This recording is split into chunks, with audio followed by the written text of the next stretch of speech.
अध्याय 13। बाघा जतीन जीवनी अध्ययन से पूर्व बीना दास, कल्पना दत्ता, खुदीराम बोस, रास बिहारी बोस, सुहासिनी गांगुली, सूर्य सेन। उपरोक्त चित्रों को पहचानकर इनके बारे में जानकारी एकत्रित करें। इन सभी के बारे में पता कीजिए कि स्वतंत्रता के आंदोलन में इनका क्या योगदान था। कविता का मूल तत्व राष्ट्र सेवा ही सच्ची सेवा है। यतीन्द्रनाथ मुखर्जी उन प्रमुख क्रांतिकारियों में से एक थे जिन्हें बाघा जतीन के नाम से जाना जाता था। यह नाम उन्हें एक खूंखार बाघ को मारने से मिला। वह बचपन से ही बड़े साहसी और निर्भीक स्वभाव के थे, जिसका पता इसी बात से चलता है कि मात्र 11 वर्ष की छोटी सी आयु में ही उन्होंने एक बिगड़ैल घोड़े को आसानी से वश में कर लिया था। यतीन्द्रनाथ बाघा जतीन के नाम से कैसे प्रसिद्ध हुए, इसके पीछे एक बड़ी रोमांचक घटना है। 1906 ईस्वी की बात है। बंगाल के नदिया जिले के कोया गांव के आसपास एक बाघ ने बड़ा आतंक मचा के रखा था। जब मौका मिलता वह पशुओं को उठा ले जाता, कभी कभी गांव वालों पर भी आक्रमण कर देता था। इससे चारों ओर भय का वातावरण व्याप्त था। युवा यतीन्द्र को लोगों की इस परेशानी का पता चला। उसने आओ देखा न ताओ एक लंबा चाकू हाथ में लेकर बाघ से भिड़ने के लिए निकल पड़ा। उसे गांव के निकट ही अकस्मात एक झाड़ी में बाघ दिखाई दिया। यतीन्द्र को देखते ही बाघ गुर्राया और उसकी ओर झपटा। बाघ की गुर्राहट और यतीन्द्र तक की चीख सुनकर गांव के लोग भी उस ओर दौड़ पड़े। बाघ और यतीन्द्र की गुत्थम गुत्था देखकर वे स्तब्ध रह गए, लेकिन उन्हें उस समय और भी आश्चर्य हुआ जब उन्होंने देखा कि घायल यतीन्द्र तो उठ खड़ा हुआ और बाघ उसके सामने जमीन पर पड़ा हुआ तड़प रहा है और अपनी अंतिम सांसें गिन रहा है। आमने सामने की इस भिड़ंत में बाघ को मार डालने की असाधारण घटना के बाद से यतीन्द्रनाथ बाघा जतीन के नाम से प्रसिद्ध हो गए। जीवन के शुरुआती दिनों से ही यतीन्द्रनाथ जी अंग्रेजी सत्ता के प्रति अघोषित भावना से परिपूर्ण थे। वह अंग्रेजों से बदला लेने का कोई अवसर नहीं चूकते थे। जब भी वह किसी भारतीय पर अंग्रेज को अत्याचार करते हुए देखते तो वह मानसिक रूप से उत्तेजित होकर बदला लेने के लिए उतारू हो जाते थे। अपनी राज सत्ता के मद में अंग्रेज भारतीयों को हीनता की दृष्टि से देखते थे और उन्हें अपमानित करने पर तुले रहते थे। एक दिन की बात है, वेल्स के राजकुमार की सवारी कोलकाता की एक सड़क पर निकल पड़ी थी। सड़क के दोनों ओर सैकड़ों स्त्री पुरुषों की भीड़ खड़ी थी। वहीं एक बग्गी में कुछ भारतीय महिलाएं भी बैठी थी। जतीन ने देखा कि कुछ अंग्रेज उस बग्गी की छत पर जा बैठे और नीचे पैर लटकाकर महिलाओं के साथ अभद्रता करने लगे। यह दृश्य देखकर जतीन अपने को रोक नहीं सके। वे झपटकर छत पर बैठे अंग्रेजों पर टूट पड़े और लोगों ने देखा कि वे अंग्रेज मुंह के बल धरती पर गिरे पड़े हैं। बाद में वे उठकर भाग खड़े हुए। एक भारतीय के हाथ मार खाने के कारण वे इतने लज्जित थे कि इस घटना की उन्होंने किसी से चर्चा तक नहीं की। ये कुछ घटनाएं जतीन के साहसपूर्ण जीवन की उदाहरण मात्र है। उनका तो पूरा जीवन ही ऐसी घटनाओं से भरा पड़ा है। इस कारण ही उस समय के क्रांतिकारियों ने नेता महर्षि अरविंद ने उनकी भूरी भूरी प्रशंसा की थी। उनका कहना था कि जतीन का स्थान मानवता की सर्वोच्च श्रेणी में बना रहेगा। राष्ट्रभक्त क्रांतिकारी यतीन्द्र मुखर्जी का जन्म 8 दिसंबर 1879 ईस्वी को बंगाल में नदिया जिले के कोया नामक गांव में अपनी ननिहाल में हुआ था। वे 5 वर्ष के थे तभी पिता उमेश चंद्र का साया उनके सिर पर से उठ गया। मां शरद शशि ने बड़ी सावधानी से बालक का पालन पोषण किया और उसके चरित्र निर्माण और नैतिक गुणों के विकास पर विशेष ध्यान दिया। मामा ने जतीन की शिक्षा की व्यवस्था की। MA की परीक्षा पास करने के बाद वे बंगाल सरकार के वित्त सचिव हविलर के अधीन क्लर्क के पद पर नियुक्त हुए। आजीविका के लिए विदेशी सरकार की नौकरी स्वीकार करने पर भी जतीन के अंदर देशभक्ति की भावना भरी हुई थी। बंगाल में जो क्रांतिकारी आंदोलन आरंभ हुआ था उसका पूरा प्रभाव उन पर पड़ रहा था। बंकिम चंद्र का प्रसिद्ध उपन्यास आनंद मठ से जतीन बहुत प्रभावित थे। समाज सेवा के कामों में भी जतीन की बड़ी रुचि थी। जहां भी किसी को संकट में देखते सहायता के लिए पहुंच जाते थे। उनकी इस सेवा भावना से भगिनी निवेदिता बड़ी प्रभावित हुई और उन्होंने जतीन की भेंट स्वामी विवेकानंद से कराई। जतीन के ऊपर सन्यासी भोलानाथ गिरी का भी प्रभाव पड़ा। जतीन ने उनसे दीक्षा ले ली थी। सन 1905 के बंगभंग विरोधी आंदोलन से प्रेरित होकर बंगाल में उनके ग्रुप क्रांतिकारी संगठन बने। उनका उद्देश्य विदेशी सरकार के विरुद्ध अपनी समानांतर सरकार स्थापित करना था। इस आंदोलन में अरविंद घोष की बड़ी महत्वपूर्ण भूमिका थी। उन्होंने अपने विचारों के प्रचार के लिए युगांतर नाम की पत्रिका प्रकाशित की और इसी नाम का एक बड़ा क्रांतिकारी संगठन बनाया। इन सब कार्यों में जतिन अरविंद के प्रमुख सहयोगी थे। उनके उत्साह, लगन और राष्ट्रीय सेवा की भावना से प्रभावित होकर अरविंद उन्हें अपना दाहिना हाथ कहते थे। जतिन ये सब कार्य सरकारी सेवा में रहते हुए कर रहे थे। उनकी सरकार विरोधी इन गतिविधियों की किसी को भनक तक भी नहीं लगती थी। अपने आकर्षक व्यक्ति के कारण वे युवकों को सहज ही अपनी ओर आकर्षित कर लेते थे। वे उनसे कहते, इंसान बनो, गीता पढ़ो और मृत्यु से कभी मत डरो। सन 1910 की बात है। कोलकाता हाई कोर्ट के भीड़ भरे आंगन में क्रांतिकारी ने सरकारी वकील की हत्या कर दी थी। इस मामले में अपने साथियों के साथ जतिन भी गिरफ्तार हुए। उन पर हावड़ा षड्यंत्र केस के नाम से मुकदमा चला, पर साक्ष्य के अभाव में सब लोग छूट गए। परंतु जतिन सरकार की आंखों में तो खटक ही रहे थे। जतिन ने अपनी पूरी शक्ति क्रांतिकारी आंदोलन को संगठित करने में लगाई। उन्होंने अनेक छोटे छोटे दलों को एक में मिलाया और उनके प्रयत्न से युगांतर पार्टी और भी सुदृढ़ हुई। क्रांतिकारियों को अपना कार्य जारी रखने के लिए धन की बड़ी आवश्यकता थी। इसी से वे शस्त्र खरीद सकते थे। गुप्त संगठन होने के कारण किसी से खुलेआम चंदा मांगना संभव नहीं था, इसलिए धनी व्यक्ति और व्यावसायिक संस्थाओं से बलपूर्वक धन वसूलना पड़ता था। जतिन के दल को भी ऐसे अनेक कार्य करने पड़े। इनमें गार्डन रीच और बलिया घाट की घटनाएं विशेष प्रसिद्ध हुई। इनमें क्रांतिकारियों के हाथ पर्याप्त धन लगा था। जतिन और उनके साथियों का देश के बाहर चल रहे क्रांतिकारी आंदोलन से भी संबंध था, परंतु बाहर से हथियार मंगाने में उन्हें सफलता नहीं मिली। सरकार के खुफिया विभाग को यह पता चल गया कि जतिन का पथरिया घाट का घर क्रांतिकारी गतिविधियों का केंद्र है और वहीं सारी योजनाएं बनती हैं। एक दिन पुलिस ने अपना मुखबिर उनके घर भेजा। क्रांतिकारियों को ज्यों ही उसकी असलियत का पता चला, वह जीवित नहीं लौट पाया। उसी दिन से ब्रिटिश सरकार की पूरी शक्ति जतिन के पीछे लग गई। वे और उनके साथी स्थान बदलते रहे, पर अंत में पुलिस को उनके छिपने के एक अड्डे का पता चल गया। पुलिस दल बल के साथ उस अड्डे को जब तक घेरती, जतिन और साथी वहां से भी निकल गए। वे भूखे प्यासे कटीली झाड़ियों और दलदल को पार करते हुए 20 किलोमीटर दूर बालासोर के जंगल में जा पहुंचे। लेकिन पुलिस को उस स्थान का भी पता लग गया। उसने एक चाल और चली। आसपास के गांव में यह झूठा प्रचार कर दिया कि जंगल में 4-5 डाकू छुपे हुए हैं। इस मिथ्या प्रचार के कारण गांव वाले धोखे में आ गए और वे भी पुलिस के साथ हो लिए। 9 सितंबर 1915 ईस्वी को पुलिस दल ने उस स्थान को चारों ओर से घेर लिया, लेकिन इस प्रकार घिर जाने पर भी जतिन घबराए नहीं। उनके साथ 4 क्रांतिकारी युवक और थे, चितप्रिय, मनोरंजन, निरेन और ज्योतिष। एक और इन क्रांतिकारियों के पास केवल माउजार पिस्तौलें थी और दूसरी ओर आधुनिक हथियारों से लैस सैकड़ों की संख्या में अंग्रेजों की पुलिस और गुमराह गांव वाले थे। पुलिस ने चारों ओर ऐसा जाल बिछाया था कि उससे बचकर निकलना असंभव था। फिर भी क्रांतिकारियों के बलिदान भावना को जानते हुए पुलिस आगे बढ़ने में हिचकिचा रही थी। उसने रेंगते हुए आगे जाने का निश्चय किया। क्रांतिकारियों ने ज्यों ही देखा कि पुलिस वाले उनकी पिस्तौलों की मार के अंदर पहुंच चुके हैं, वे गोलियां चलाने लगे। पुलिस दल ने भी गोलीबारी शुरू कर दी। क्रांतिकारियों की गोलियां से अनेक पुलिसकर्मी दम तोड़ चुके थे, लेकिन उनकी संख्या बहुत अधिक थी। वे गोली चलाते हुए आगे बढ़ते गए। पुलिस की गोली से पहले शहीद होने वाले क्रांतिकारी थे चितप्रिय। जतिन को भी कई गोलियां लग चुकी थी, फिर भी वे लोग आखिरी गोली तक पुलिस का सामना करते रहे।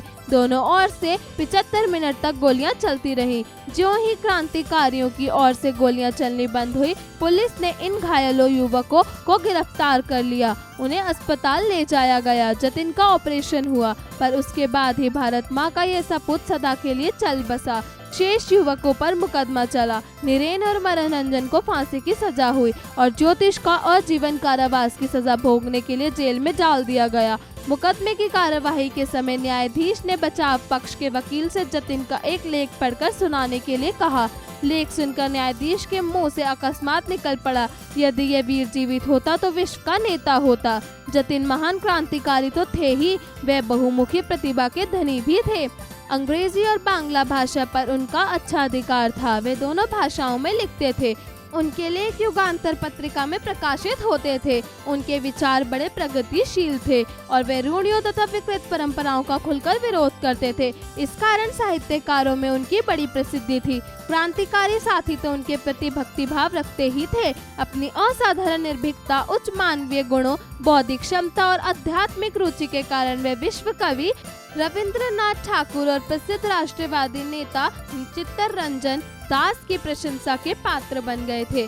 देश के लिए संघर्ष करते हुए अपना जीवन न्यौछावर करने वाले लोग निराले ही होते हैं। उनका बलिदान आने वाली पीढ़ियों को प्रेरणा देता है और इतिहास के पृष्ठों में उनका नाम सदा के लिए अंकित हो जाता है। बाघा जतीन एक ऐसी ही अमर बलिदानी थे। शब्दार्थ: निर्भीक अर्थात निडर, बिना भय के। हीनता अर्थात शुद्रता। मिथ्या अर्थात झूठा, बेबुनियाद। गुत्थम गुत्था अर्थात लड़ना झगड़ना, हाथापाई। लज्जित अर्थात बेइज्जत। क्रांतिकारी अर्थात आंदोलन करने वाला, विरोध करने वाला। बिगड़ैल अर्थात पागल। सन्यासी अर्थात साधु, तपस्वी। उच्चारण करें: यतीन्द्रनाथ। स्वभाव: निर्भक्तता, राष्ट्र सेवा, अकस्मात। थप: अध्यापन संकेत, विद्यार्थियों को देश सेवा के लिए प्रेरित करें। अभ्यास कार्य: जरा बोलिए। प्रश्न 1, दिए गए प्रश्नों के उत्तर बताइए। का यतीन्द्रनाथ मुखर्जी को किस नाम से उद्घोषित किया जाता था? उत्तर: यतीन्द्रनाथ मुखर्जी को बाघा जतीन के नाम से उद्घोषित किया जाता था।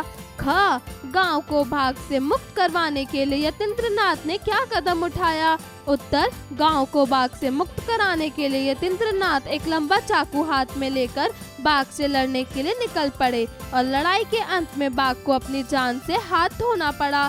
ग, बाघा जतीन का जन्म कब हुआ था?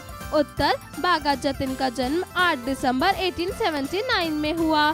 घ, बंग भंग आंदोलन किस सन में हुआ था? उत्तर: 1905 में बंग भंग आंदोलन हुआ था। ड़, यतीन्द्रनाथ मुखर्जी की मृत्यु कौन से सन में हुई? उत्तर: यतीन्द्रनाथ मुखर्जी की मृत्यु 10 सितंबर 1915 में हुई थी। जरा लिखिए। प्रश्न 2, दिए गए प्रश्नों के उत्तर लिखिए। क, यतीन्द्रनाथ जी ने किन कारणों से विदेशी सरकार की नौकरी स्वीकार की? उत्तर: यतीन्द्रनाथ जी का हृदय देशभक्ति की भावना से भरा हुआ था। यही कारण थी कि वहाँ विदेश सरकार की नौकरी को स्वीकार किया ताकि उस महकम से रहकर वे अपने देश के प्रति होने वाले क्रांतिकारी गतिविधियों में हिस्सा ले सकें। ख, मुखर्जी को किन किन महापुरुषों ने प्रभावित किया? उत्तर: यतीन्द्रनाथ मुखर्जी बंकिम चंद्र द्वारा रचित उपन्यास आनंद मठ से बहुत प्रभावित थे। इसके अलावा विवेक चंद तथा सन्यासी भोलानाथ जी का भी अधिक प्रभाव था। ग, आंदोलन संगठित करने के लिए यतीन्द्र द्वारा किए गए कार्य बताइए। उत्तर: यतीन्द्रनाथ द्वारा कई क्रांतिकारी गतिविधियों को अंजाम दिया गया। सबसे पहले उन्होंने छोटे छोटे दलों को मिलाकर एक युगांतर पार्टी को सुदृढ़ किया, जिसके अंतर्गत क्रांतिकारी गतिविधियों को बढ़ावा दिया जाता था। उन्होंने कई बार अंग्रेजी पुलिस दल को धूल चटाई है। घ, स्त्रियों के साथ घटित किस घटना ने जतीन के स्वाभिमान को चुनौती दी? वर्णित करें। उत्तर: यतीन्द्रनाथ ने जब देखा कि एक बग्गी में कुछ भारतीय महिलाएं बैठी हैं और उस बग्गी की छत पर बैठे अंग्रेज नीचे पर लटकाकर महिलाओं के साथ अभद्रता कर रहे हैं, यह दृश्य देखकर यतीन्द्रनाथ अपने आप को नहीं रोक सके और उन्होंने अंग्रेजों को मुंह के बल धरती पर गिरा दिया। ड़, जतीन के अलावा और किन युवाओं के साथ पुलिस की मुठभेड़ हुई? उत्तर: जतीन के अलावा उनके अन्य 4 साथी क्रांतिकारी युवकों की पुलिस में मुठभेड़ हुई, जिनके नाम है चितप्रिय, मनोरंजन, नरेन और ज्योतिष। प्रश्न 3, दिए गए रिक्त स्थानों की पूर्ति कीजिए। क, जतीन बड़े साहसी तथा निर्भीक डैश के थे। उत्तर: स्वभाव। ख, अपनी डैश के मद में अंग्रेज भारतीयों को डैश की दृष्टि से देखते थे। उत्तर: राजसत्ता, हीनता। ग, यतीन्द्रनाथ झपट कर छत पर बैठे डैश पर टूट पड़े। उत्तर: अंग्रेजों। घ जतिन बंकिम चंद्र चटर्जी के उपन्यास डैश से बहुत प्रभावित थे। उत्तर आनंदम मठ। ड़ इंसान बनो, पढ़ाई और डैश से कभी मत डरो। उत्तर मृत्यु। प्रश्न 4 दिए गए प्रश्नों के लिए उचित विकल्प का चयन कीजिए। क यतीन्द्रनाथ का बाघा जतीन नाम किस कारण से पड़ा? बाघ को बचाने के कारण, बाघ को भगाने के कारण, बाघ को मारने के कारण, इनमें से कोई नहीं। उत्तर बाघ को मारने के कारण। ख बाघ के द्वारा कौन सा क्षेत्र अधिक प्रभावित था? कोलकाता, चटगंगा, कोयागांव, गया। उत्तर कोया।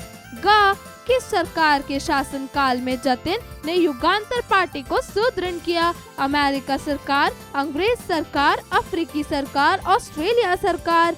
उत्तर अंग्रेज सरकार। घ जतिन के साथ अंग्रेजों से मुठभेड़ करने वाले अन्य कितने एक और क्रांतिकारी थे? 10, 4, 5, अनगिनत। उत्तर 4। ड़ अंग्रेजी सरकार से क्रांतिकारियों की मुठभेड़ कब तक चली? 55 मिनट, 65 मिनट, 75 मिनट, 85 मिनट। उत्तर 75 मिनट। प्रश्न 5 सही कथन पर सही अथवा गलत कथन पर गलत का चिन्ह लगाइए। क बाघा जतीन एक लंबा चाकू लेकर बाघ से भिड़ गए। उत्तर सही। ख यतीन्द्रनाथ मुखर्जी का जन्म 8 दिसंबर 1879 ईस्वी को हुआ। उत्तर सही। ग आनंद मठ से जतिन को कोई प्रभाव नहीं पड़ा। उत्तर गलत। घ 1905 के बंग भंग आंदोलन से कई क्रांतिकारी प्रेरित हुए। उत्तर सही। ड़ यतीन्द्रनाथ बहुत डरे हुए और कमजोर प्रवृत्ति वाले व्यक्ति थे। उत्तर गलत। प्रश्न 6 दिए गए शब्दों का मिलान कीजिए। भगिनी निवेदिता। उत्तर स्वामी विवेकानंद की अनुयायी। बंकिम चंद्र चटर्जी। उत्तर आनंद मठ। बंग भंग आंदोलन। उत्तर 1905। मनोरंजन। उत्तर फांसी की सजा। युगांतर। उत्तर पत्रिका। जरा सोचिए। प्रश्न 7 न्यायाधीश के द्वारा यतीन्द्रनाथ के लेख पर की गई टिप्पणी से आप क्या समझते हैं? सोच विचार करके लिखिए। प्रश्न 8 दिए गए शब्दों को विविध भाषाओं से हिंदी में स्वीकृत किया गया है, इनके अर्थ लिखिए। फायदेमंद। उत्तर लाभदायक। दरमयान। उत्तर बीच का। आइडिया। उत्तर उपाय। बेहतरीन। उत्तर अच्छा। यकीन। उत्तर विश्वास। बावजूद। उत्तर यद्यपि। परचम। उत्तर झंडा। कंफ्यूजन। उत्तर उलझन। प्रश्न 9 दी गए संज्ञा शब्दों को विशेषण शब्द में लिखिए। परिश्रम। उत्तर परिश्रमिक। स्वभाव। उत्तर स्वाभाविक। मधुरता। उत्तर मधुर। वर्ष। उत्तर वार्षिक। आवश्यकता। उत्तर अनिवार्य। साहित्यकार। उत्तर साहित्यिक। मोटापा। उत्तर मोटा। विरोध। उत्तर विरोधी। क्रांतिकारी। उत्तर क्रांति। धनी। उत्तर धनवान। प्रश्न 10 दिए गए शब्दों के विलोम शब्द लिखिए। शहरी। उत्तर ग्रामीण। व्यवस्थित। उत्तर अव्यवस्थित। कृत्रिम। उत्तर कृत्रिम। प्राकृतिक। उत्तर अप्राकृतिक। समाधान। उत्तर समस्या।